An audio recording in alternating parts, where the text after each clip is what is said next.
Micro Effect. www.themicroeffect.com. Take the blue pill. The story ends. You wake up in your bed and believe whatever you want to believe. You take the red pill. You stay in Wonderland. And I show you how deep the rabbit hole goes.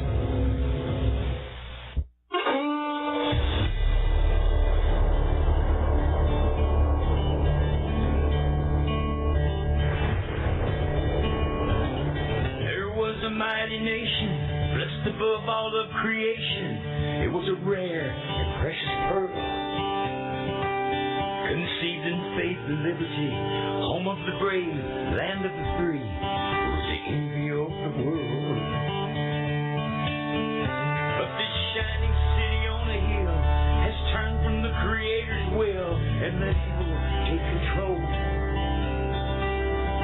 Now the reckless men who lead them want to strip away their freedom and to steal their very soul.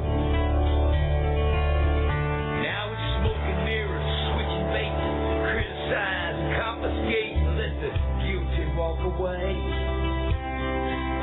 In this once righteous, godly nation, in the halls of education, they forbid a child to pray. They say we need to spread the wealth. They pretend to guard the health of the people and the poor, while the hand they hold behind their back confuses and conceals the fact that the wolf is at the door. There's an unseen hand that pulls the string. Well, good morning, America. Welcome to Connecting the Dots with Dan Happel. It is Tuesday morning, October 9th, and outside of my window I see snowflakes about the size of quarters coming down. So it looks like fall is early. God bless global warming. It sure hasn't had much of an effect here in southwest Montana. So with that, I want to lead into our program today. The title of the program is Why They Hate America, Understanding Communism 101. And my guests this morning, Mary Fanning and Alan Jones, are two national security writers and experts that really understand what has been happening in the transitioning of America over the last number of years. Certainly under the Obama administration and the fundamental transformation of America, we have seen something that I think our founders would never have ever imagined could happen to this great nation. The idea of a republic, the idea of us being a land by rule of law rather than ruled by the masses or ruled by, let's say, the mob rule of the country, which is what communism really is. We have a country that was based on the rights of the individual, the rights of everyone to own property and to live a way that they would see best for their self-interest, as long as they didn't hurt anyone else in the operation of their daily lives. And that's something that has been changed radically over the last 100 years, and we're seeing it more and more every day. And I think we really understand what the deep state is now that we've seen some of the things, the attacks on President Trump, the attacks on Justice Kavanaugh, and some of the recent events that have happened in this country that are exposing the radical left for what it is. Today we're going to be talking about just exactly how bad the situation is and how we can make a very huge difference in turning that around. Before I get into the program any further, I do want to mention that we've got a conference coming up in Whitefish, Montana, It is called This West is Our West Conference, and if people are interested in joining this conference as a guest, please go to thiswestisourwest.com. That's thiswestisourwest.com. And the program is going to be about uniting the Western states and our Western way of life and protecting the rights, our God-given or unalienable rights under the Constitution, and how the attacks on the West are an attack on everyone in this country, whether they realize it or not. We've got a great lineup of speakers for this program. We've got Alex Newman, Kerry White, Mark Sutherland, Matt Shea, Norm Simanko, Elaine Wellman, Chris Courtlander, Ammon Bundy, and Jeanette Finicum is going to be doing a preview of her movie, Lavoie Dead Man Talking. So this is going to be an all-day conference this weekend, Saturday, and that would be Saturday the 13th in Whitefish, Montana at the Grouse Mountain Lodge. And so please go to thiswestisourwest.com and you can get tickets for that event. Anyway, with that, I want to introduce our speakers, our guests for today. And I think a lot of folks have heard our guest before. Mary Fanning is a nationally recognized national security expert. She writes several columns. She is very involved in the whole national security apparatus with Alan Jones. Alan is an investigative journalist who broke a series of national security stories at the Washington Times communities, and Mary is also the founder of the Coalition of Concerned Citizens, and she writes, they both write articles for the Center for Security Policy.org. And that is a group that is under the direction of Frank Gaffney, who I'm sure just about everybody understands and knows from all of his involvement in national security affairs. So with that, Mary, welcome to the program. I'm thrilled to death to have you back on the show talking about some of the things that have been happening in America. Dan, it's nice to be with you. Nice to be with your audience.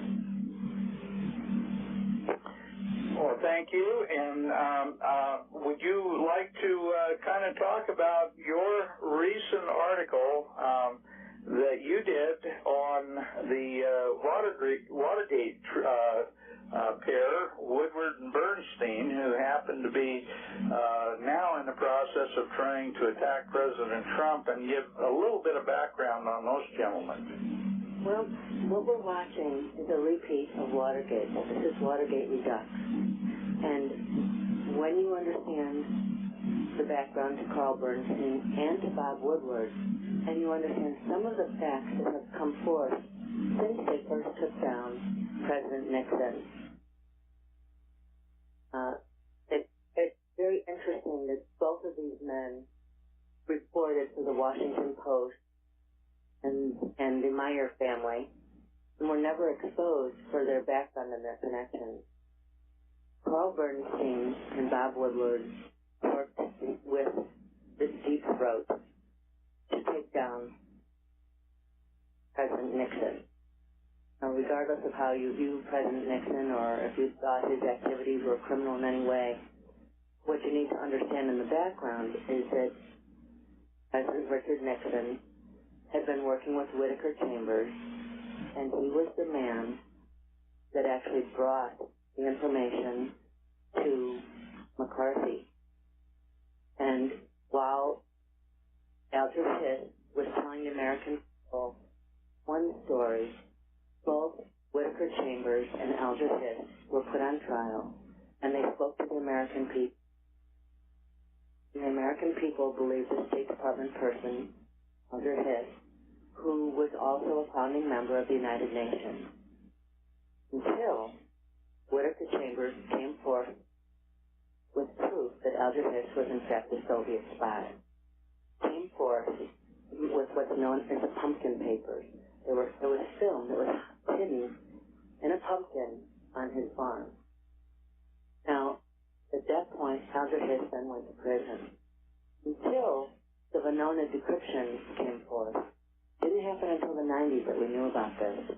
It was proven that Alger Hiss was a very serious Soviet spy, working with the Rosenberg.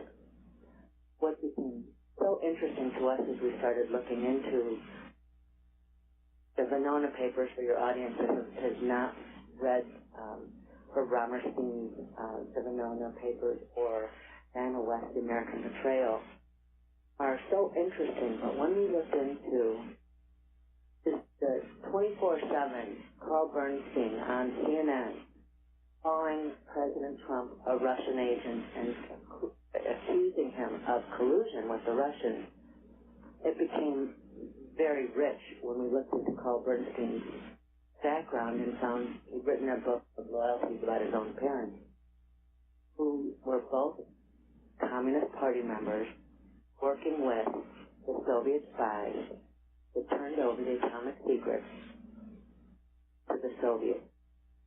Now, imagine if the American people had known that the man who was taking down President Nixon and now President Trump were in fact that his parents were communist spies. They weren't just Communist Party members. They were working with the Sobels. And in Carl Bernstein's book about his parents, he tells about them working with the Rosenberg's attorney and the Sobel's attorney, Martin Sobel, with his wife, and to start putting together protests and groups that would come forth and present an alternate truth, that these were these poor people who were being put on trial and being sentenced to death. And in Martin Sobel's case, he was sent to Alcatraz for 35 years.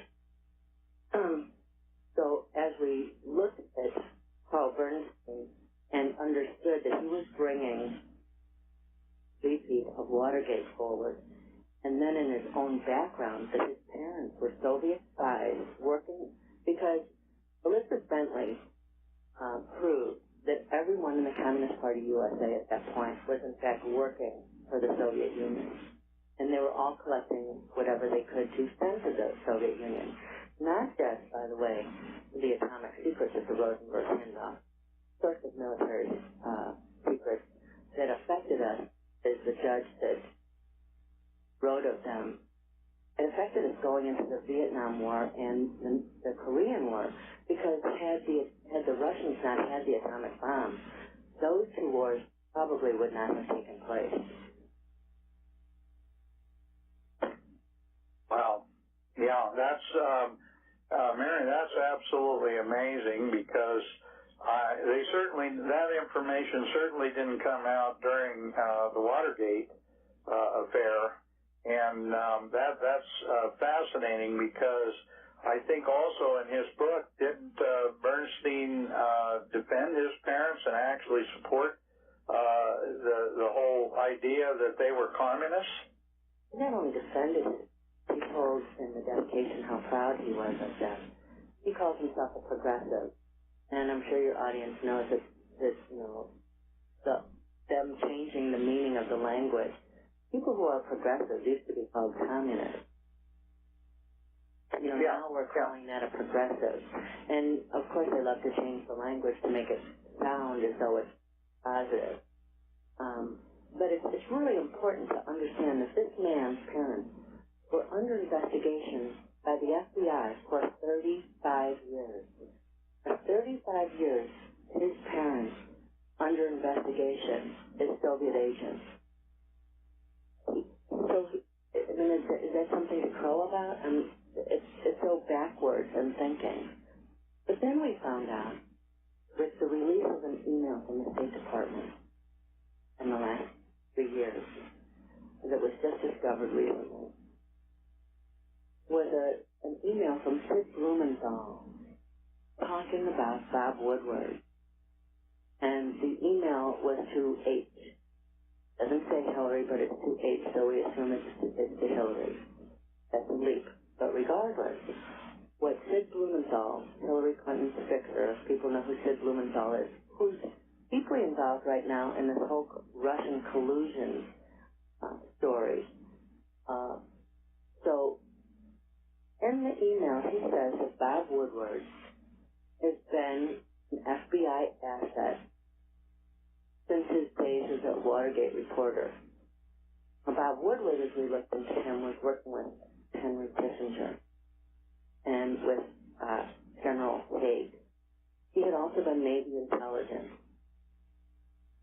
He went to the man that we know as Deep Throat, Mark Felt, to get information during Watergate, and that is how the collusion began between Mark Felt, who was the deputy director of the FBI at that point, and Bob Woodward. So these two reporters, one with a background steeped in communism, and the other who's actually intel that is working with the deputy director of the FBI, looks like a remake. We've seen this movie before. We're watching the same thing because today we're watching Carl Bernstein, whether he's on CNN, Washington Post, and Bob Woodward, come forward and accuse the president of collusion with the Russians based upon nothing and no evidence. We're now watching as that narrative is not working. Bob Woodward has now started calling President Trump unstable and a lunatic, and that he needs to be taken out of office. The reason that they want to take Donald Trump out of office is because he's taking the chains off of America. He's taking the handcuffs and he's removing the regulations, gives people the freedom that capitalism affords to the United States. He's also reverse engineering everything that Barack Obama did. Barack Obama and those that work with him put forward so many regulations that it killed jobs, it killed entrepreneurialism, it killed our economy. Our economy was being redistributed to the globe rather than the American people. And so it's important for the deep state to take down President Trump because he's following our Constitution. He's not regulating the people in this country out of business. He's not deciding who gets to succeed and who does not. He is not trying to kill the middle class, which is exactly what Barack Obama was trying to do. But when you take out the middle class, you're implementing communism. Mary, you know, what you're saying is what we've been talking about the last couple of months, and that is, I think a lot of us really didn't realize how deep the deep state was and how close we were to a literal destruction of our American constitutional Republican form of government. And under Obama, and I think they anticipated, they thought they had pretty much a slam dunk on getting Hillary Clinton into the presidency. She would have been the final straw. She would have been the final link in bringing us into their communist New World Order. And we are so close, even after President Trump has been doing all these things for the last 2 years to try to bring us back to some form of sanity and back to a republic form of government. And even with that, I mean, these people are so far down the road, and they had gotten us so close to destroying this country as a sovereign republic that now they see that might not happen, and they are just going frantic. They're going lunatic, trying to make sure that they somehow continue on their path to global communism. Well, we were at the precipice, and everything that Barack Obama had done had weakened our military. He'd This is the new normal in an economy that doesn't grow. It's a 2% GDP. That people in enormous numbers that we had not seen since the Great Depression of people out of work, people on welfare, flooding the country with illegal immigrants and calling that fair. Again, that's reverse engineering the rule of law. That's saying that we have no borders and anyone has the right to come here that they want. And the American citizens have no rights, no constitutional rights. Those rights that are accorded the American people under our Constitution were being bypassed by the Obama administration. There was a moment in time when it was exposed. Susan Gates, a reporter, got an invitation by the Obama administration, and the top 17 agencies were. This is important for your listeners to understand, because this gives you insight into how the Obama administration thought about the American people. And they were given instructions, 17 agency heads. However, Alan and I like to say the hand of God. There's a moment that the hand of God and they're exposed. They invited the wrong Susan Gates. Heard what she heard and then immediately went on Mark Levin radio show and told that these people were telling to bring in as many refugees as possible, to have the virus overtake the host, to push the American citizens into the shadows, to give these refugees loans, car loans, and mortgage loans without identification, without jobs, and to try to cripple the system financially. So think of that. They're telling to bring the virus to overtake the host.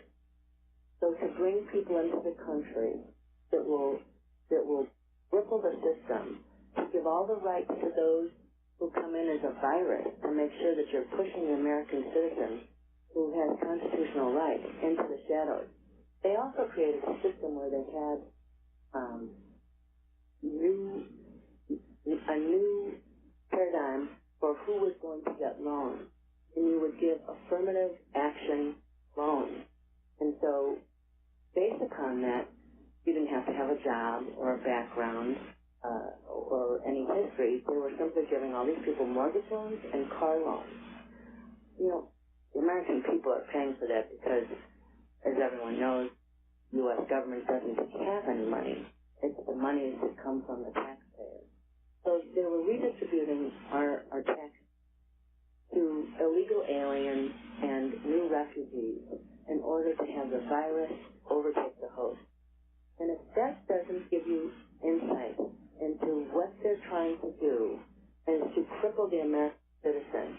But it's also this whole identity politics, you know, that we all watched under Barack Obama, where if you must be believed, regardless of the rule of law, and who should be believed and who should not be believed, everything was meant to undermine the law, to break down the Constitution, to break down the American people.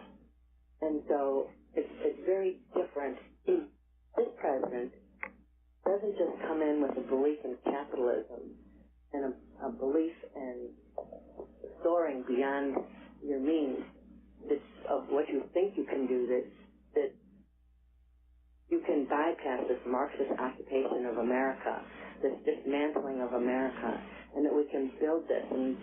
And typically we've watched the Republican Party, and they are the Republican Party. We'd watch them fold. They never had.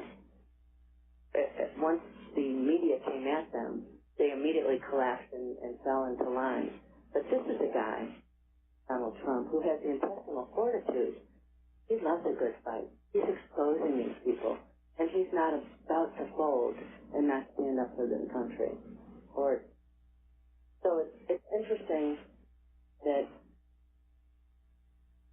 what we watched in the Obama administration, as we were at the precipice as we're about to go over, has been pulled back, and with our constitutional rights and with capitalism, we've begun, and with the chains off and with the removal of regulations, this country is growing, and you can feel the oppression removed. There's hope again. The Marxist occupation is not working. The war that's raging against the American people has been exposed.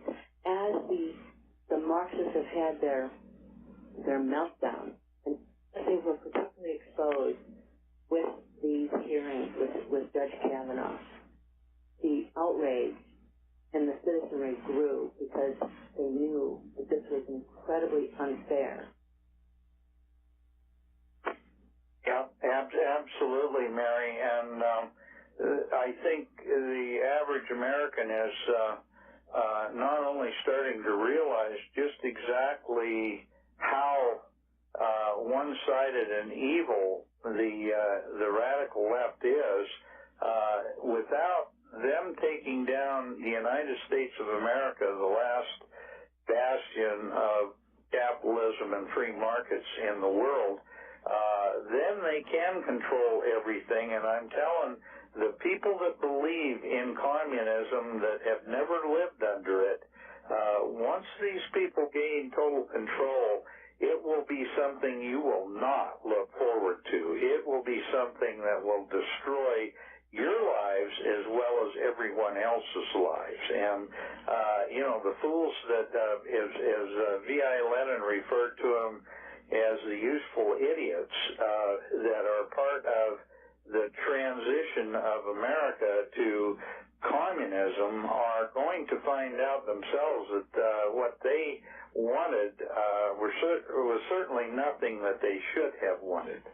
Alan, I'd like to get you in the conversation. We're going to be going to break here shortly, but I want to get you in the conversation and get a little of your input on some of the things that you've uncovered as well. Thank you.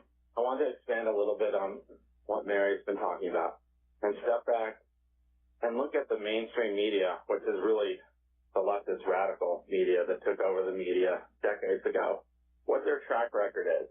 Going back really to the 1960s, during the Vietnam War, they were engaged in an all-out propaganda operation to ensure that the United States was going to lose the war in Vietnam. And calling it the Vietnam War really is only partly accurate, because it really was a hot war with Russia. That has emerged more recently that Russia was deeply involved in the Vietnam War in providing material, money, and reportedly there was even some air operations. The Chinese were involved. We were fighting not just communists in the rice paddies. We were fighting the same emerging superpowers. Soviet Union was a superpower at that point. China is on their way there very quickly. So the same media that was supporting the other side, the communists, during the Vietnam War and trying to destroy any domestic support for the war, which was a propaganda, basically PSYOP operation, is now suddenly all about Russia, attacking Trump, trying to slice this meeting up at Trump Tower 50 different ways, trying to find any connection they can possibly find between President Trump and the communists. It just doesn't add up. Why did they suddenly do a complete 180? And Bernstein and Woodward were very much involved in taking down the Republicans. Really, probably the course of the Vietnam War somewhat changed based on the work that they did. So I think that's part of the big picture here. Yes, I'd agree with you. And the thing is that I think a lot of people forget that Richard Nixon was a rabid anti-communist and actually was quite involved with the House Un-American Affairs Committee and, some of the things that were going on in the early 50s to identify all the communists within our own government. And as Mary pointed out, the national security damage that was inflicted on this country by the nuclear secrets being stolen by the Rosenberg spy ring and Morton Sabel. It was just not nuclear secrets. There was advanced avionics research, advanced research on aircraft design that was then integrated into the MiG fighters that were used in the war over the skies of Korea and Vietnam at tremendous cost to U.S. men and women in uniform. So Bernstein is, he's got one foot in this psychological propaganda operation against the United States, and on the other hand, his parents were closely integrated with those that were actually doing the dirty work of stealing our secrets, stealing advanced plans from the predecessor of NASA out of a safe at Columbia University by a foremost, basically aircraft design expert, and photographing these with a Leica camera and taking them and handing them off to Russian agents or Soviet agents at a train station. This is devastating to our country, and the damage that was done is really incalculable. And then you look at President Obama's term, and the media refused to cover, for example, the fact that he basically normalized relationships with Vietnam to the extent that he appeared, he visited Vietnam, he goes and has lunch in Vietnam with the CNN cooking expert, I forget his name right now. Alan, we've got to move into our commercial break, but hold that thought and we'll pick it up on the other side of the break. Thank you.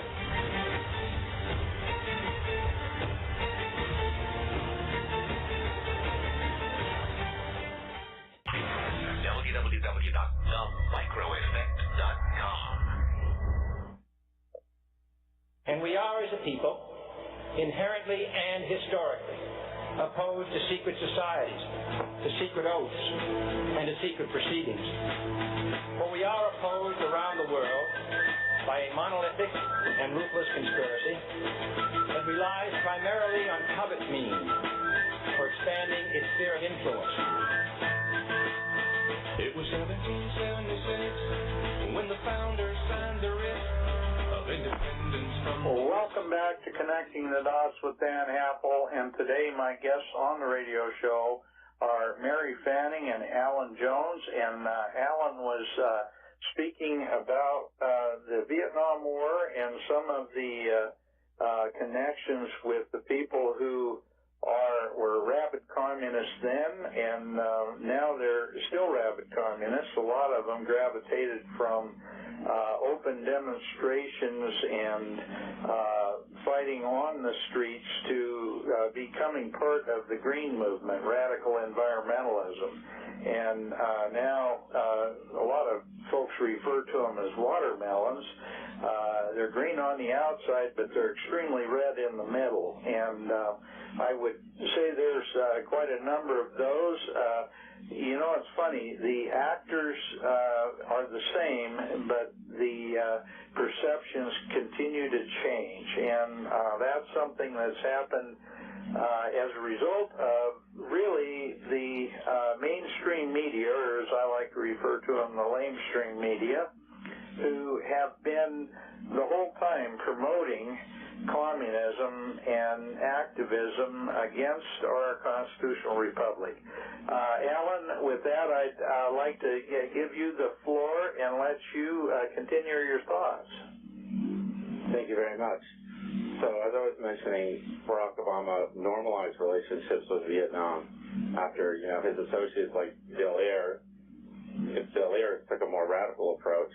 Obama put on the suit and tie, got in the Oval Office, and then quietly started normalizing relations with our Cold War enemies, such as Cuba, going to the baseball game with Fidel, doing the wave, going to Vietnam, having lunch with Anthony Bourdain, having a beer, and then sending over Ash Carter, his Secretary of Defense, to actually take the unprecedented step of then selling lethal weapons to communist Vietnam.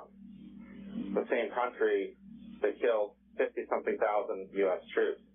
So these are the people who were trying to take down the United States 50 years ago, 40 years ago, 30 years ago, 20 years ago, 10 years ago, during the Obama administration, and now continuing during the Trump administration. The problem is that Trump is not on the same page as they are. In fact, Trump's former attorney was Roy Cohn, who was very close to McCarthy and to basically the hunt for Soviet spies. Now, the media tried to kind of cast a witch hunt pallor over that whole thing, but this was very real. The U.S. had already suffered tremendous damage from these spies, and there was more of them. And they had infiltrated the State Department, the War Department that then became the Pentagon and the Defense Department, and the intelligence agencies and the media. And they needed to be identified, and if they had committed any crimes against the United States, they needed to be prosecuted for that. So that needed to go away. And the same people that were trying to stop the hunt for communists, like Bernstein's parents, who were at the forefront of working with Rosenberg's lawyers and other activists. Can you imagine if they had social media back then during the Rosenberg trial, the amount of tweets and Facebook posts that would have been going on to try to stop that prosecution. But today, basically, these same actors are now desperately trying to get Trump out of there because they're still in power and they don't want to be identified and be held accountable. Yeah, you're right, Alan, and I don't think people understand the importance of having a president, and I think this is the first president we've had in a very, very, very long time. I would say, probably at least a century, who is not an insider, who is not a political insider, and that is what frightens the radical left so much, is the fact that he is clean. He is not beholden to anybody in the political process, and he is someone who is a very, very significant threat to the New World Order.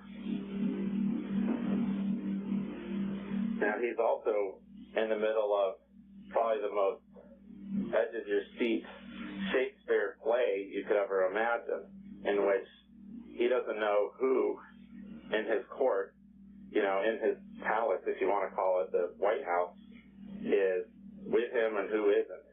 And it's a real drama that continues. I mean, he's in the White House, but meanwhile you have John Kerry flying all over the world, acting like he's still a U.S. diplomat, meeting with Iranian officials. And then you have activists that were involved in these extremely left-wing groups openly operating inside U.S. agencies, as Project Veritas has exposed in a few cases. So, they're still in the bureaucracy. They've embedded themselves for decades. And so he's trying to peel away the layers while himself not being taken down. And it's a tightrope that he's having to walk. And the media is all on board with the left, trying to make sure that he is taken out. That's what we're seeing.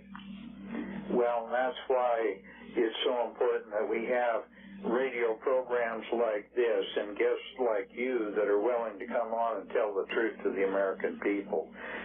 This is the only place, shows like this are the only place that you're going to hear what's really going on behind the scenes. Mary, I want to get you back into the conversation here. Would you, expanding a little bit on what Alan just said, I want to mention the fact that the Clinton administration did a great deal to open our military to the communist Chinese and allowing them to basically infiltrate our military and our security operations nations, and they ended up taking a lot of our technology and moving it over to China, and that was done at the behest of President Clinton. Yeah, under President Clinton and Laurel, they transferred missile technology that the Chinese would never have had. But this is a global conspiracy. There are people across the globe that are working for this New World Order, and the New World Order is a communist world order. Bill and Hillary Clinton have been working hand in fist with those who would have that new communist world order.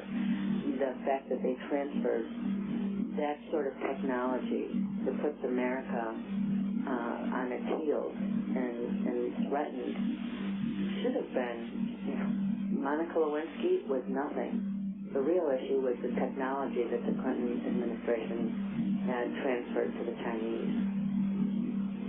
And Mary, with that, they not only transferred the technology, but they got money back in return. I mean, there was an amazing amount of money that came back to the Clintons, even when they were in office, and certainly under the Clinton Foundation. Well, the Clintons are all about enriching themselves, but they've been in bed with the likes of George Soros, and Charlotte Isabit and Iran. And she, most people would think of George Soros as a Nazi collaborator. But George Soros works for the Soviets, for the Russians. And he is about putting forward, as he says, this open society or the New World Order. So thinking, in fact, going back to that time when Monica, that chapter in the Clintons' lives, and Hillary Clinton could care less who or what he does, basically, with other people. The only person that she let into the White House during that time was George Soros. So it's important to understand Gorgie Schwartz, the Nazi collaborator, is in fact, someone hoping and helping to implement the New World Order. He takes countries down, he destroys their currency. At this point, in fact, he really should have his funds frozen for paying for these protests, this violence in the streets, and sedition. It's an act of sedition. He's trying to collapse the United States. That's what they are working for. Not just the redistribution of the United States, but the collapse of the United States. So they said that the Clintons worked closely with Soros. I mean, there's so many chapters, to Soros. This is not just a large volume. It's the Encyclopedia Britannica of treason and sedition. And in fact, those very people who came forward and talked about having the virus overtake the host and giving mortgages to the refugees and money, taxpayer dollars. A lot of that came out of the New America Foundation, which was founded by George Soros, and he stepped down, and his son Jonathan is now running that. So people don't understand what we're up against. And the New World Order, if people follow, Dan, you probably know the mad philosopher out of Russia.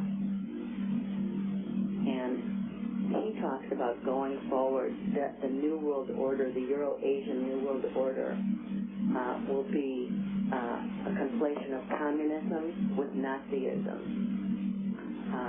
It will be traditionalism, but in traditionalism he speaks to, global warming. That will be the new religion to make people worship the earth rather than God. It's a reverse engineering of God out of society. It is a removal of a middle class, so you have the Central Committee who directs everything. And so Alexander Dugin is a mad philosopher. He was also the professor that taught not just Medvedev, but also Putin.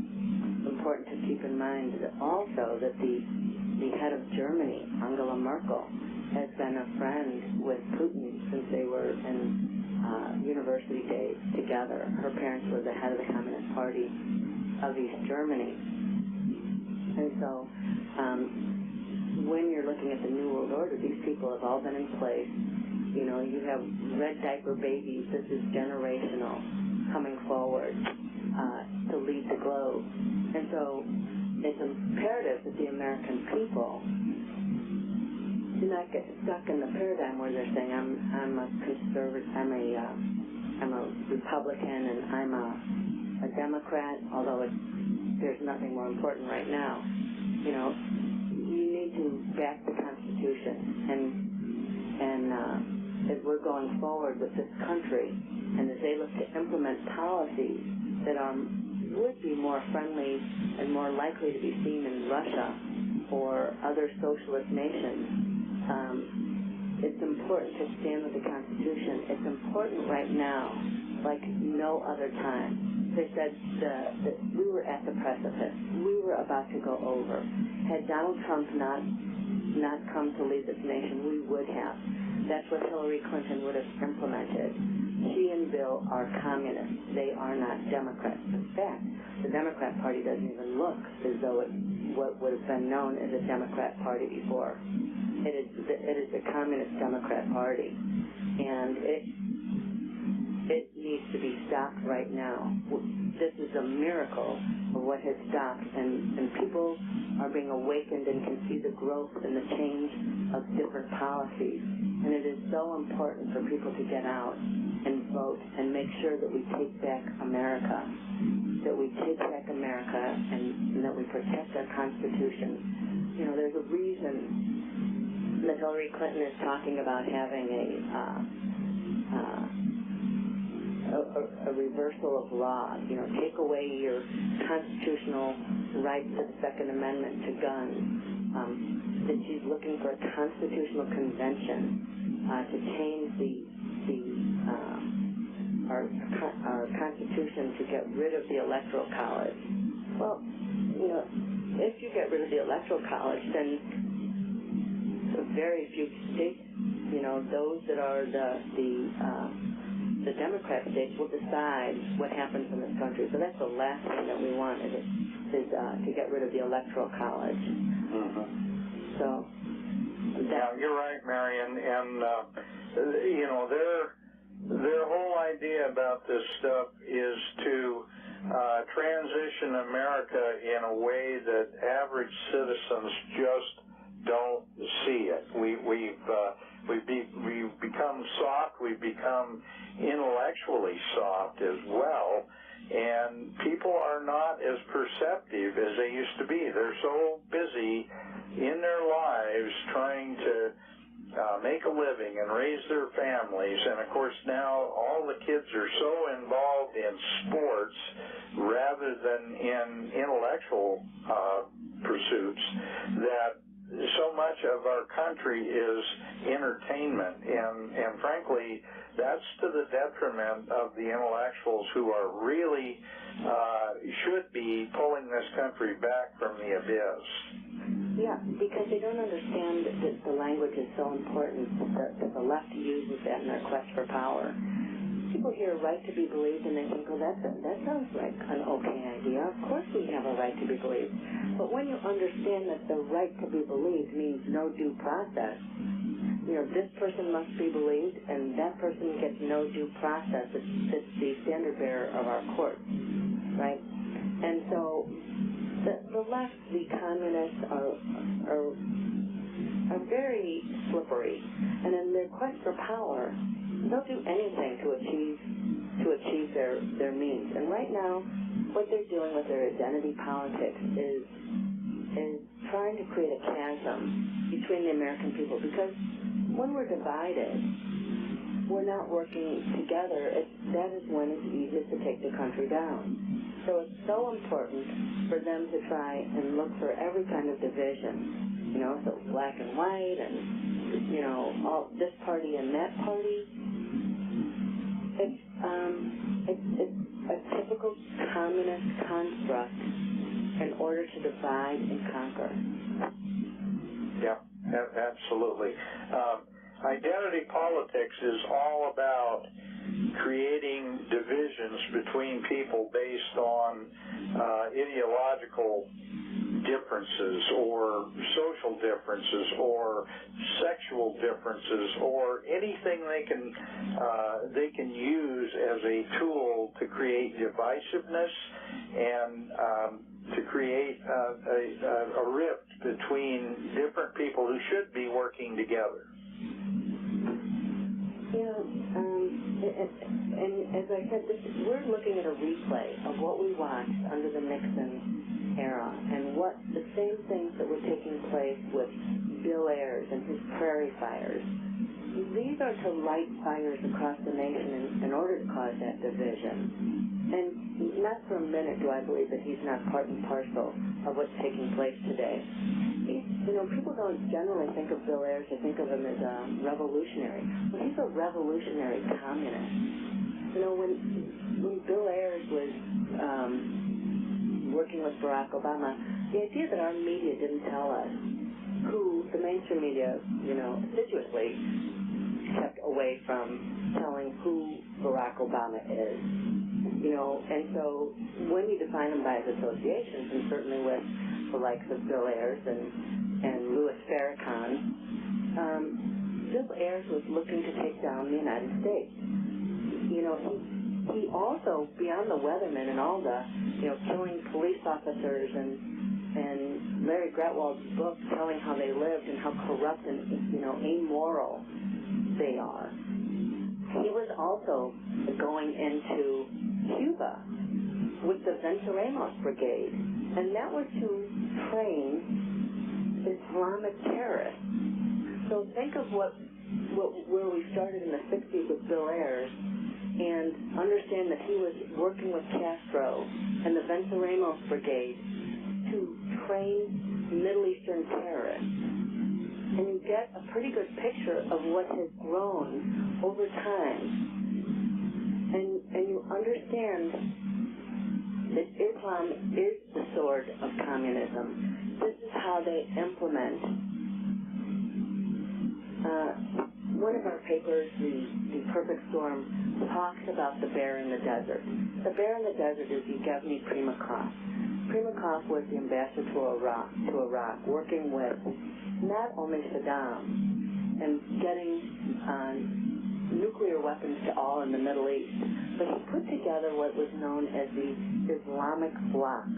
So to get these countries working together for one means, in order to take down the United States, be it by multiple skirmishes and breaking down our military, breaking down our banks for all these, the cost of all these.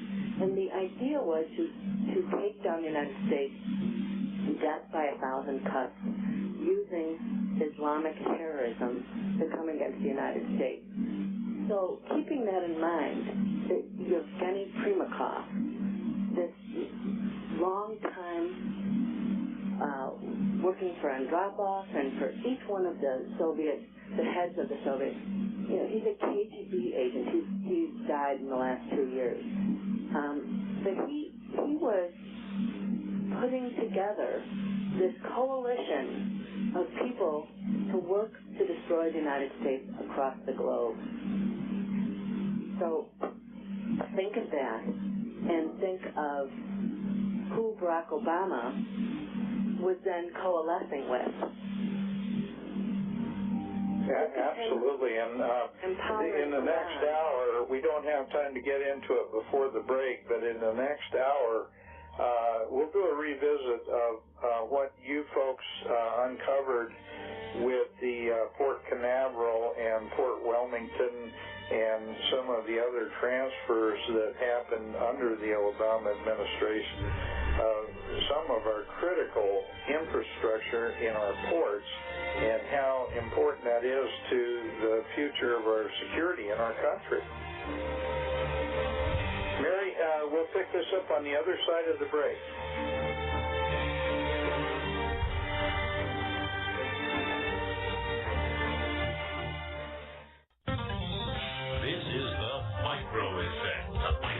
www.themicroeffect.com.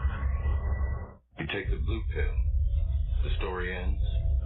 You wake up in your bed and believe whatever you want to believe.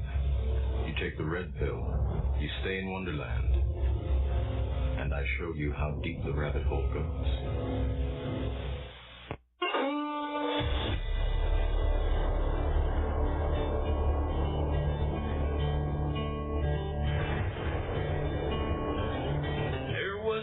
Nation, blessed above all of creation. It was a rare and precious pearl,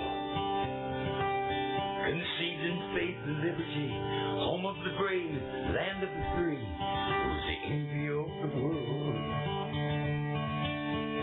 But this shining city on a hill has turned from the Creator's will and let evil take control. Now the reckless men who lead them want to strip away their freedom and to steal their very soul. Now it's smoke and mirrors, switching bait, criticize and confiscate, let the guilty walk away. In this once righteous, godly nation, in the halls of education, they forbid a child to pray.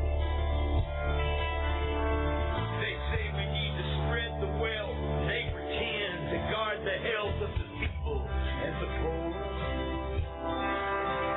while the hand they hold behind their back confuses and conceals the fact that the wolf is at the door. There's an unseen hand.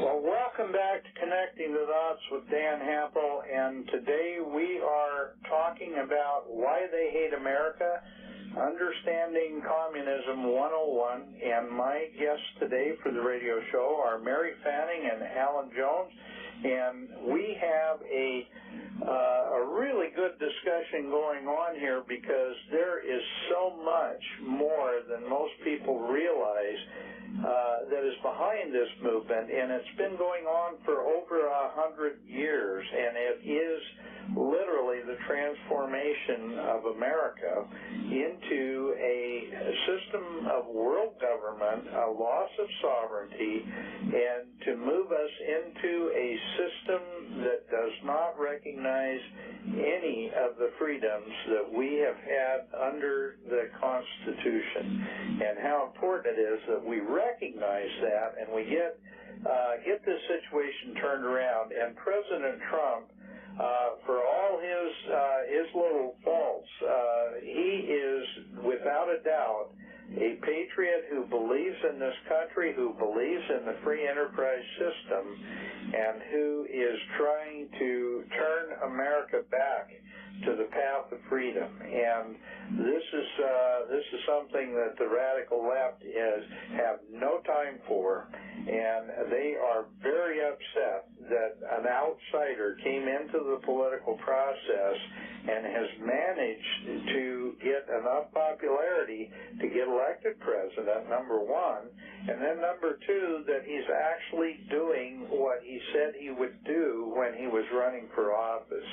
And it is a threat to the New World Order. I want to mention to our listeners, too, please support this radio network and support our sponsors and support the great programming that we have on this radio network. It's imperative that we have your financial support to make sure that we continue with good programming and that we can continue to grow. Our operation is intending to be covering the entire North American continent through satellite links, and we need your help to make sure that we continue in that process. So please, folks, support this network and support the hosts and the radio programming that's on this network.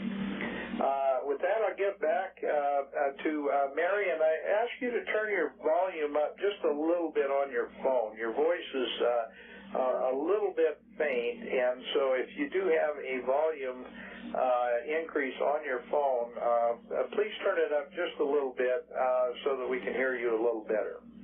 It's up all the way, Dan, but I will just try to speak up more if that helps. Yeah, that's great. Thank you. So let me go back to something. As we're talking about Woodward and Bernstein. All this revolved around the Washington Post, the first Watergate era. And as we're watching today, the same players trying to take down this president. It's very important to understand that the seeds of what everything that we're watching, communism in America, really came to fruition under FDR. And so understanding that here are Woodward and Bernstein, who no one exposes their background, one connected to the most critical spies, the Rosenbergs, that's who Carl Bernstein's parents were working with and in unison with. And then you go to the Washington Post, and now who is the Washington Post? What is important to understand about them is that Agnes Meyer, the Washington Post owners, along with Eugene Meyer was head of the Federal Reserve at one point, but also Agnes Meyer, the Meyers are the parents to Katharine Graham. And Agnes Meyer was the patron of Saul Alinsky. So understanding that the Washington Post was working in league with Saul Alinsky, Rules for Radicals, a communist, Hillary's mentor, who helped her write her college thesis, is so important to understand. Of course these people would not tell us that Carl Bernstein's parents were Soviet agents working with the worst Soviet spy ring in our country that gave away our atomic secrets. So the Washington Post supports and was a patron of Saul Alinsky, the man sent out to, I'm sure your audience knows who Saul Alinsky is, Rules for Radicals, and that so he's working for this new world order, this communist America, because we're really the last bastion to getting that. If they can turn the lights out here, they go out everywhere. This becomes global communism. We're the last stand at this point. But it's important to understand that, and they know that this is being exposed now. Because otherwise they wouldn't have just done another movie on Katharine Graham as some big hero, when in fact her family's steeped in communism. And also her father, at the IMF and at the World Bank and at the Federal Reserve. Also, they have another family member. His name is Cord Meyer. Cord Meyer was with the CIA. Cord Meyer is the one who brought Mockingbird to the Washington Post and to the mainstream media. Mockingbird is to put forth a narrative to brainwash the American people, and this is the narrative that they'll sell, and that's the one you're supposed to believe coming out of the mainstream media.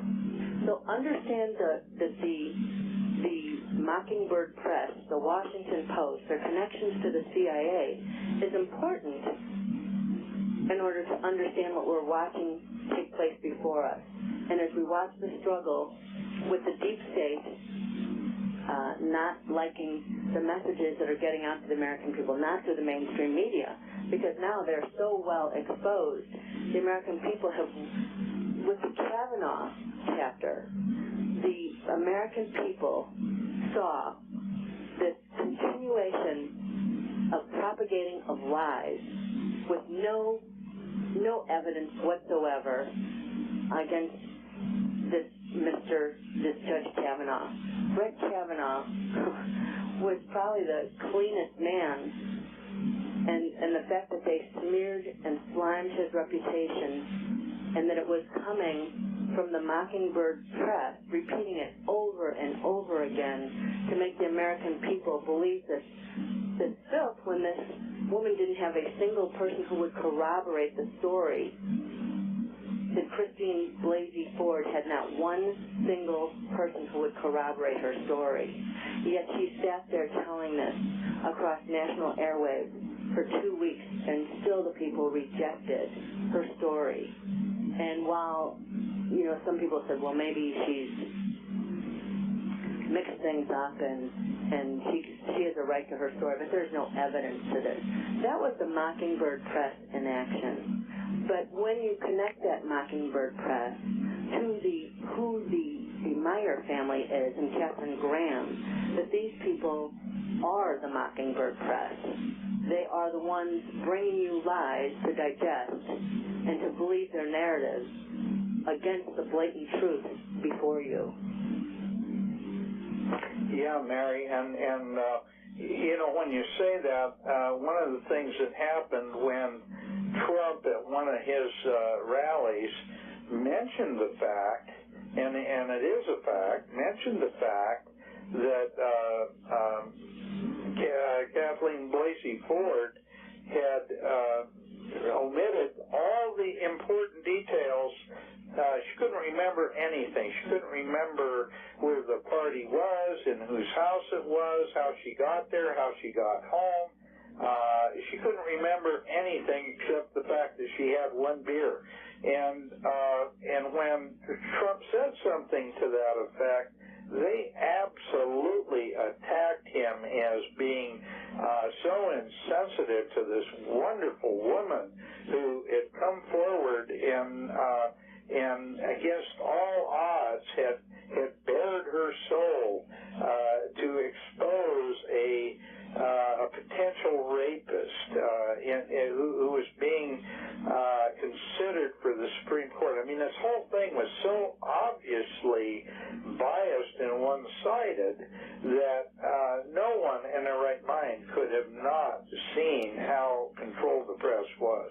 Yeah, Trump burst the balloon of their false narrative and made the American people look and say, first, on this basis, would you like your son, your husband, your father to be accused and not have the right to the rule of law, that she simply must be believed? When her best, think about it, a couple of things. Her best friend wouldn't corroborate the story. But beyond that, if these people were, supposedly raping her, what a friend. She runs out of the house and leaves her friend with 4 rapists. It doesn't add up. But no, it doesn't. And they didn't turn over any documents from her psychiatrist. It turned out that the 2 front doors were already in her house when she bought it. The whole thing was a setup, a smear. And the American people were supposed to, as usual, just hook, line, and sinker, accept this false narrative, this Mockingbird narrative from a mainstream press that has lied repeatedly. However, they didn't understand that with the advent of the World Wide Web, the net, people were starting to read other places rather than the mainstream media, the Washington Post, the New York Times. At this point, both papers are laughable. CNN is a joke. The rest of the country has distilled the information from Donald Trump and simply says, fake news. It's all fake news from these people. Yeah, we have an opportunity here to actually turn this country around, and it's going to be up to our listeners and up to the average American citizen to get off the couch and get out and participate and be certainly a huge part of this upcoming midterm election, because I do believe, and I think you believe the same way, that this is the most important election in our nation's history. I think this will literally determine whether we continue as a republic or we go down the rat hole of socialism / Marxism / communism. Yes, this is our opportunity to take back America. And to make it great again. Alan, I want to get you back into the discussion. You've been listening to Mary and I rambling. I'd love to hear your input on some of these subjects as well. Thanks. I'd like to extrapolate on what Mary said about the background of the Myers, Katharine Graham, and the Washington Post, and move from print media over to television media, and specifically to CNN. Let's look at CNN's background. It was set up as Turner Broadcasting System by Ted Turner. Well, who is Ted Turner? He is a comrade of Fidel Castro, very buddy-buddy with the Cuban communist regime. During the 1980s, when following the Soviet invasion of Afghanistan, the Olympics were in jeopardy. The Soviets were being basically boycotted by the international community in the Olympics. So in steps CNN founder Ted Turner to conduct basically a propaganda operation for the Soviets by setting up an alternative called the Goodwill Games, which were played in Atlanta, home of CNN, and then also in St. Petersburg, the former capital of Russia when it was, under the monarchy, the Tsars, and is also the hometown of none other than Vladimir Putin. There are photographs of Ted Turner in a friendly meeting with Mr. Putin. Remember, this is the same CNN that's now having a meltdown every 15 minutes over supposed Russian agent Trump, working with Putin, being Putin's best buddy, when in fact Ted Turner actually was. And who did Ted Turner marry but Jane Fonda, who, as we all know, has a pretty atrocious record in Vietnam, collaborating with the enemy. So why is it CNN, that was founded on a bedrock of pro-communist propaganda, founded by Ted Turner, married to Hanoi Jane, now all of a sudden, beginning in November 16, had a complete Russia communist freakout? Yeah, it doesn't make any sense, does it, Alan? No, something's going on. Their operation was basically flipped on its head. They didn't know what to do, so they scrambled, and they did basically. Most communist operations are fairly simple. They just reversed everything. They just mirror what they're doing on the other, or if something has worked in the past, they'll just do it again. Thus, we're in, basically Watergate 2.0 with Woodward and Bernstein now, turning their sights on President Trump with the help of CNN. That's right. And incidentally, I have to mention the fact that under the communist system, whatever they accuse their opponents of doing is more likely than not exactly what they're doing. I think there was even talk at some point of CNN trying to set up a bureau in Havana. But Trump was extremely close to the communist regime in Cuba. And as you remember, too, when President Obama then normalized relations with Cuba, which fortunately President Trump is now walking back, at least on some level. They're still taking cruise ships down there, which probably needs to go away, too. And then, of course, they started those sonic attacks on the U.S. Embassy, which seems to be some sort of Russian energy weapon system. But CNN was there cheering on this basically unification of the United States with this communist regime. And then as soon as Trump gets in, all of a sudden Trump is the new red. They have to be taken down at all costs to save the country. And you get Bernstein there saying that he's never seen darker days than the Trump presidency. He's never seen a more serious threat to the national security of our country than Donald J. Trump. When in fact he is actually standing up to the Russians. There's talk of possibly setting up a military base in Poland, which was once part of the Soviet Union. The Warsaw Pact was named after Warsaw, Poland. This was the bedrock of Eastern Europe communism. And now Trump is reversing Obama's operations to stand down missile defenses and basically open the gates for a second Russian invasion. And Trump wants to stop that. The Polish people recognize it, and that's why gestures, making an invitation, even suggesting that the base there be called Fort Trump. I mean, it's a complete nightmare for the KGB leftovers that are still running the Kremlin. But yet CNN wants us to believe that Trump is the Russian agent. And the general public is actually so poorly educated on the history of the Cold War and where these countries are and who invaded who when, that they just sort of go with whatever the pundits on the TV say every night. Yeah, absolutely, and we need to understand that all this false narrative about how communism died and went away.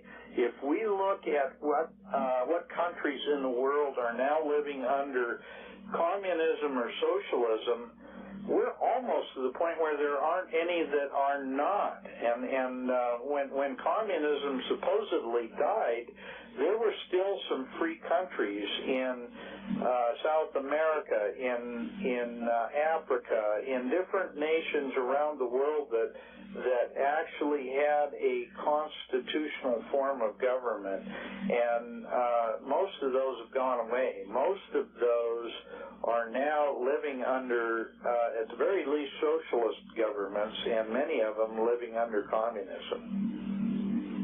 And Europe is pretty far gone, and you look at what happened when President Trump pulled the U.S. out of the Iran nuclear deal. Some of these countries are so unstable at this point, European countries, that not only do they not have enough money to fund their militaries to pay their fair share, quote unquote, of NATO. You know, you look at the percentage of their GDP that goes to NATO, and it's pitiful. Some of these countries, it's just 1%. But they've got these giant social programs that they're desperate to save, and they're willing to do business with the worst regimes on the planet, like Tehran, you know, selling them Airbus airplanes and selling them pretty much anything. Even if it could be used for a weapon of mass destruction, they just look the other way. Because they're desperate for cash, because their socialist programs have collapsed, and they want to hold on to power, so they will align themselves with rogue regimes around the country against the United States. Yeah, absolutely. I'm gonna do a quote here that I've had on my radio show a number of times, but it's important that people understand that the fall of the Soviet Union did not mean the end of communism. It was strictly a perception of an end to communism. And this is a quote by Mikhail Gorbachev. It was in a speech that he made before the Soviet Politburo on November 2nd, 1987. And that is, quote, "In October 1917, we parted with the old world, rejecting it once and for all. We are moving to a new world, a world of communism. We shall never turn off that road. Comrades, do not be concerned about all you hear about glasnost and perestroika and democracy in the coming years. These are primarily for outward consumption. There will be no significant internal change within the Soviet Union other than for cosmetic purposes.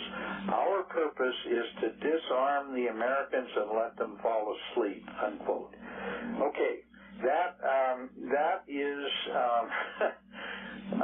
pretty clear. That is pretty clear. And Mikhail Gorbachev, and he's kind of the, I guess we would call him the patriarch and the new leader of the International Green Movement. And he is the chairman and the founder of Green Cross International, which is the premier environmental organization in the world. And so, like I say, we've got a lot of watermelons in our world right now, a lot of them that are green on the outside and very, very, very red in the middle. Mary, I want to get, I'm sorry, Alan, go ahead. Just one more comment here. Anatoly Golitsyn, who wrote 2 books about exactly what you're referring to, which is the fact that the Cold War didn't end. It simply went underground while they basically played possum and got the West to stand down militarily and economically, and even help them. So Golitsyn had basically fingered Gorbachev as a deep KGB agent who was all in on this perestroika deception to deceive the West, deceive Margaret Thatcher and Ronald Reagan, and pretend like the Cold War was over. And in fact, Golitsyn conveniently, I believe, passed away shortly after President Obama was elected, right around that time. So we've never been able to really hear his analysis, but I would imagine that he would identify Obama as someone who served the interests of the perestroika deception. And another defector from Romania has actually done exactly that. Ian Pachipa, in an article for PJ Media, suggested that Obama may have some connections to Kremlin intelligence. Mm-hmm. Yeah, absolutely. Well, other than President Bill Clinton, I would refer to Barack Obama not as our first black president, but as our first red president. And I think the analogy there, if you read the history of Barack Obama and how he was raised, and all of the connections with his family, including his father, and the various communist movements around the world, it's pretty easy to see that there was certainly, at the very least, a very, very strong influence in his education and in his youth to bring him into the fold.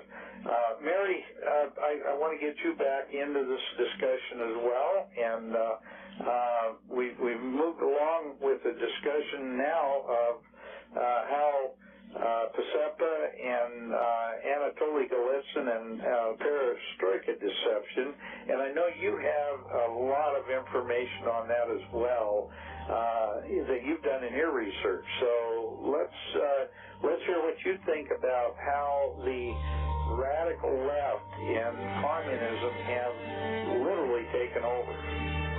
Oh, it sounds like we're moving into a break. Let's pick it up on the other side of the break.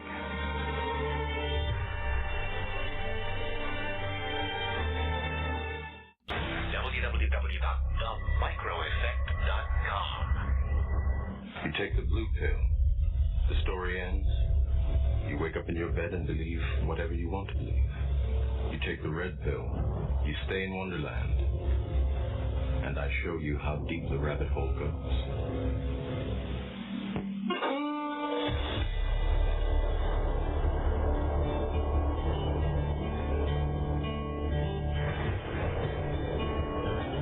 There was a mighty nation, blessed above all of creation. It was a rare and precious pearl, conceived in faith and liberty, home of the brave, land of the free. It was the envy of the world.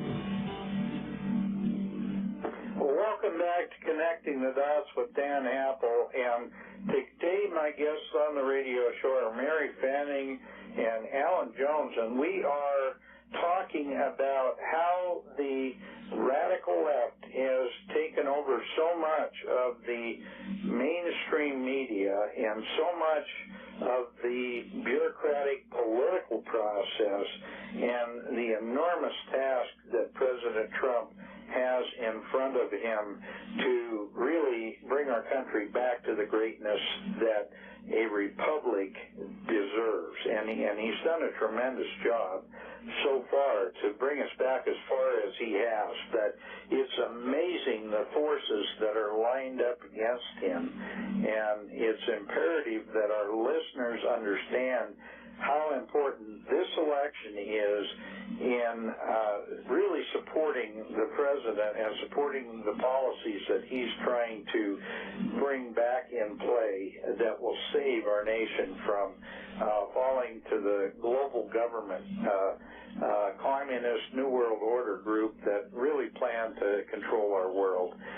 Mary, I'm sorry we had the break before we got a chance to get you back on, but I want you to weigh in on all this discussion and bring some more of your really enlightened understanding of how really total and how diabolical this whole process has been. Well, going back, the seeds of what we're looking at were planted in the 20s, 30s, and 40s and 50s, and a lot of it goes back to the Silver Master spy ring. And it's important to understand it's not just Carl Bernstein. I'm sure many people watch The Circus, the political show that Mark Halperin was a part of. Mark Halperin's grandfather was a Silver Master spy, the top of the spy ring that was working with Elizabeth Bentley in order to implement a Soviet America. And I think that's the keystone to what we watch, is that they are trying to implement a communist Soviet America. Now think about that the man who was the top of the spy ring with Greg Silvermaster, the Silvermaster spy ring, with the Rosenbergs, who had to flee the country, Maurice Halperin, and then his son was the one who was exposing Nixon, and now his grandson, Mark Halperin, is the one who was telling everyone what to believe politically, supporting Hillary Clinton, and that he, is widely listened to on CNN and MSNBC and through his book. This is another part of the Mockingbird Press, which is bringing you the news that you should never believe. So, as I said, it's not just Carl Bernstein, and it's not just Mark Halperin. There's many other people that are connected to the Soviet infiltration into the United States. Remember the clues piece that we did, and those that were on Obama's campaign team of Victor Margolin. So he was creating all the images that you were supposed to help to believe Obama's new rising sun. Victor Margolin is the son of Olya and Benjamin Margolin. So here he's creating the imagery for the Obama campaign. He's also shared a teacher's, his teaching position has gone at the University of Illinois Chicago, along with Bill Ayers, to 30 years, when he wasn't going back and forth to Cuba to teach periodically. So Victor Margolin and his wife were the ones who were the second and third, the treasurer and the vice president of Subud, with none other than Loretta Fuddy, the person who presented the Obama birth certificate. These people go back to the Soviet Silver Master spies, to the communist infiltration of America. Olya Margolin was brought before the House On-American Activities. She was working with Kim Philby. Kim Philby was a communist Soviet spy and British MI5 who was flooding the United States with Soviet spies and Nazis after World War II. And Olya was in charge of the refugee resettlement program, Olya Margolin, Victor's mother, who was putting out the artwork for the Obama campaign. Victor Margolin and was also working with Saul Sender. Saul Sender was the grandson of communist revolutionaries out of Spain that resettled into the United States and became weathermen. So, and this is open source information. But when you understand what you're looking at, and you understand that this is a cabal of infiltrators, those who have infiltrated the United States in order to create a communist America, you just start looking, and you start looking because they're still associated. The same people have come down through generations and are still working for the overthrow of the United States, for the implementation of a communist world order, a Soviet America. So it's important to understand that when your gut instinct tells you that something's not right, people really just need to go with it. Yeah. You know, the strings, the connections, the connecting the dots, as it were, between all these different players, these different actors, these different groups, and how intertwined they are in our entire system of government in this country. I think when we start to pull on the ends of some of those loose strings and realize what a knotted ball, a knotted mess we have as a result of allowing that to happen, it's frightening. Yeah, particularly when, you know, the likes of General Pachipa, you think that he was in charge of the KGB for Romania, and the things that he saw, and he had a conversion of sorts, a religious conversion, but, you know, as Alan just mentioned that he came out in a piece in February at PJ Media, it's so important to understand that the man in charge of the KGB for Romania, who hadn't been heard from for 5 years, came forward to say he should know. He's seen intelligence operations from the inside as the top general in the KGB. He should know, and he believes that Obama is intelligent for the Kremlin. That is just a stunning statement that should catch everyone's breath when you have someone. Now, Ian Pachipa didn't just defect. He worked with our CIA for many years. So he's a defector that came and started helping our intelligence agencies. So, based upon what he has to say, people should really consider that if Obama is intelligence for the Kremlin, and we have so many other people who are connected to the Silver Masters firings or the Rosenberg firings, we need to be very careful about who's infiltrating our government and who's inside it. In fact, you know, the idea that John Brennan, who converted to Islam and also was a supporter of Gus Hall to become the first communist president of the United States and voted for him, was then welcomed into our CIA, should give people pause. Beyond that, remember also that J. Edgar Hoover was investigating the Council on Foreign Relations for their what they had put into the CIA, that they were controlling the country through the Council on Foreign Relations into the CIA and controlling the intelligence arm of our government. So, yeah, no, that's absolutely right, and you know, those connections, and you mentioned John Brennan.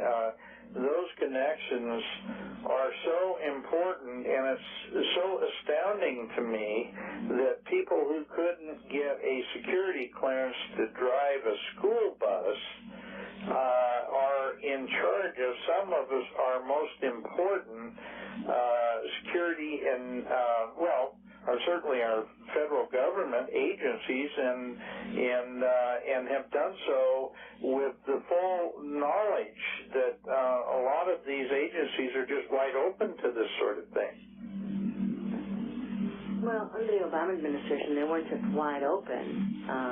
That was a magnet that was attracting so many others just like him. And so as they dismantle the upper echelons of the FBI, I was surprised when I read that James Comey even said, well, I don't know what I am now. I was a communist in my youth. Really? What an interesting statement for the director of the FBI to make. And yeah, absolutely. And so the fact that we're looking at the deputy director who's working with CNN and dropping information, Andrew McCabe, and giving it to the likes of Bob Woodward, we should be very concerned. And it gives us insight into what the deep state is. And so the deep state appears to be those who represent the idea of taking down America and the redistribution of America. and the central committee to run the country for just a few rather than the rights accorded under the Constitution. So right now we have James Baker, the general counsel for the FBI, apparently is singing. And the information that's coming out from James Baker right now in these committee hearings that's going to start leaking is that James Baker is the one who took receipts. You can find this in our whistleblower tape article. James Baker received 600 million documents, 47 hard drives of information that were collected on an illegal surveillance system that was created by John Brennan and James Clapper, the head of the CIA, with the National Security Council. And Dennis Montgomery tells that the FBI under Robert Mueller is the one who provided the computers for this illegal surveillance system. And the idea that these people implemented a police state and were spying illegally and in fact making fraudulent applications to the secret FISA course should concern every American. Oh, I agree. And every American, Mary, needs to understand that, you know, if we don't do something about this, if we don't stand up and say we support a president who is willing to tackle this subject head on, then we don't deserve the freedom that we have. This is the time that America needs to stand up and fight for our freedoms. As I said, if the lights go out here, they go out everywhere. And, you know, it's important to remember, they work for us. They are not our minders.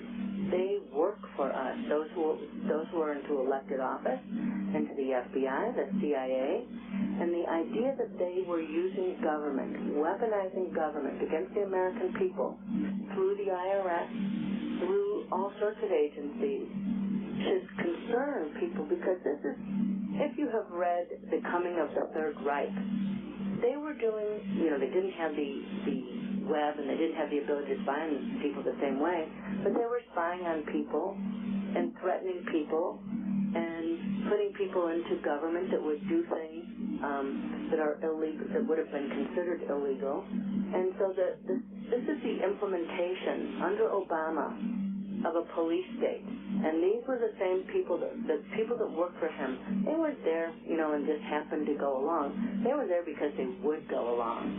You didn't have someone, you know, remember John Brennan, they couldn't even bring him up for CIA director the first time around until they got things in order. And then they could put him in. And if you remember, Senator Dianne Feinstein at that point was abhorrent that they were spying on her computers and phones well, by the time they brought him up to be approved as the director of the CIA, if you watch the hearings, people were almost afraid to ask him anything. Mm-hmm. Yeah, absolutely. And that's what a police state looks like. But it gets worse. So this is the beginning. And if people think letting this go forward and letting this without the implementation of the rule of law and the consequences, the idea that James Clapper and John Brennan were blackmailing people and had a secret surveillance system that they had turned against the American people. Remember, the CIA is to work overseas. They are not, or against terrorists. They are not to turn their power against the American people. No, that's right. Although the Patriot Act certainly did a great deal to really destroy our individual liberties and our some of the shielding that we are traditionally protected under our Constitution and the Bill of Rights. Well, giving up those rights, you know, those who will hand over their rights neither deserve them or will have them. we should not have a FISA court. There should be no secret courts under the Constitution of the United States. You know, if these are terrorists, then take them to Gitmo and in military tribunals work in that fashion. You don't have secret courts in the United States where they get to simply take your belongings and put you in prison without, due process and your day in court. So people need to understand our rights in order to fight the reverse engineering of having any rights. Yeah, absolutely. Well, you mentioned the FISA court, and I know that so much of what was put into the warrant that supposedly allowed so much of the surveillance of President Trump and all that's another story unto itself, and most of that was completely made up, fabricated, and paid for by the DNC and Hillary Clinton's campaign. Yeah, that was Hillary Clinton's campaign and her attorney Sussman, who was working with the FBI to create this false narrative about Russian collusion, while at the same time Hillary Clinton had an illegal server that she was communicating on where 200 SAP, now, I talked to generals and colonels, and there were those that I spoke to that before this happened did not even know what SAP was. It is so top secret that most people didn't know about these secure access programs, SAP. It's above top secret. If someone were to see SAP, those who were allowed, and it was very few generals, even generals had to go in, no paper, no pen, no phone, under armed guard in order to view SAP. Why? Because SAP were all of our nuclear secrets, the location of the silos, as well as the location of live intel across the globe. Well, does it surprise anyone that within 1 year of Barack Obama coming into office, we didn't learn this until this past year, but within 1 year of him coming in, there was no live intel left. Not one live intel left in China. So Hillary Clinton's, insecure, illegal server, the Chinese had access to it, and you have to assume everyone else does. And so we also know that Barack Obama was communicating with her on that illegal server. We also know that she was buying BlackBerries from eBay, used old BlackBerries. Now, why is that? Well, that's because Research in Motion RIM that was producing the BlackBerry, that phone had a battery and a chip in it that you could open and take out so that you could either talk with no one being able to eavesdrop on you with the normal intel that we have in this country, but also you could take the chip with the information out, and that's interesting how easy that would be to transfer secrets, state secrets. And so when you know that the amount of SAP above top secret, secure access, that this was being given to our enemies, and that's breathtaking. That is breathtaking that she was transferring that kind of, because, come on, she's a first lady in the White House. She's a senator. She's at the UN. She knows darn well that that's a transference of intel to use a system like that. Yeah, it's pretty hard for her to, with a straight face, say that she didn't understand the implications or didn't understand that it might be a problem. Beyond which, whether you understand it or not and you do it, it's still actionable. She still should have been charged. And the fact that the likes of James Comey and Andrew McCabe were covering that information up this is the kind of intel. Remember, right now, the United States, under the Clintons and Jimmy Carter and those, they stood for putting forth mutually assured destruction. that our national security was going to be based on mutually assured destruction. And those of our enemies we were going to trust to do everything and every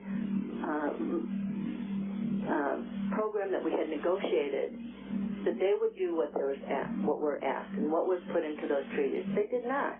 But we gave up everything that we had. And that's why it's so important to go to reverse engineer that mindset and to put forward and go with Dr. Pry and Ronald Reagan's Star Wars initiative of brilliant pebbles and things like that in fact make nuclear weapons obsolete so that they cannot hit us. We do not have any protection in this country at this point.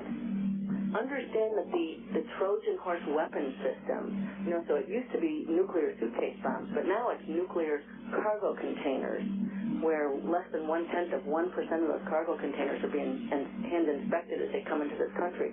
But beyond that, where do they go before they come into the country? They go to Hutchinson Whampoa, the Chinese, to inspect them for entrance into the United States.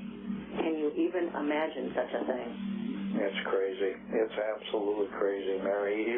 You've brought so many important things to light in this discussion and numerous other discussions we've had with Port Canaveral and the importation of all these cargo containers with weapons systems internal in those cargo containers. It's just it's amazing to me that we have allowed the fox to guard the hen house so long that we've literally destroyed all national security. And God bless President Trump for trying to turn that around. Well, think about it, that the NLOS, which turned out to be the Club K, was designed under 13 years, and it was canceled after 13 years of future combat systems under Ash Carter and Barack Obama. And the next week, Russia announces that they have the Club K, the Trojan horse cargo container weapons system. We had been using it on our ships, not as a Trojan horse in a cargo container. Now the Russians are in a strategic alliance with Gulf Tainer. Gulf Tainer is owned by the Hamid Jafar out of Iraq, who funded Saddam's nuclear weapons, and his brother, Dr. Jafar, Dia Jafar, was Saddam Hussein's nuclear mastermind. Now that's the family that Obama turned over Port Canaveral in a 35-year lease with no national security threat analysis, CFIUS review, and put in place Port of Wilmington, which has now been handed over in a 50-year lease to the same people. So the people who are working with Russia and the nuclear weapons and the designer of biological, nuclear, chemical weapons, this is beyond. This is so bizarre. What could possibly go wrong? You bring nuclear mastermind? Yeah, right. What could possibly go right in this scenario? Yeah. Mary, I hate to say it, but we're running out of time. I want you to give you and Alan an opportunity to talk about your Center for Security Policy site and how they can get more information from you. People can go to the centerforSecurityPolicy.org. You can research and find the perfect storm or the real Russia story, what could possibly go wrong. Read what's taking place with our ports. You can also read about the shady Watergate reporters. Just Google our names and you'll find the occasional papers and the other papers at the centerforsecurity.org, Mary Bannon and Alan Jones. Also our own website on theamericanreport.org.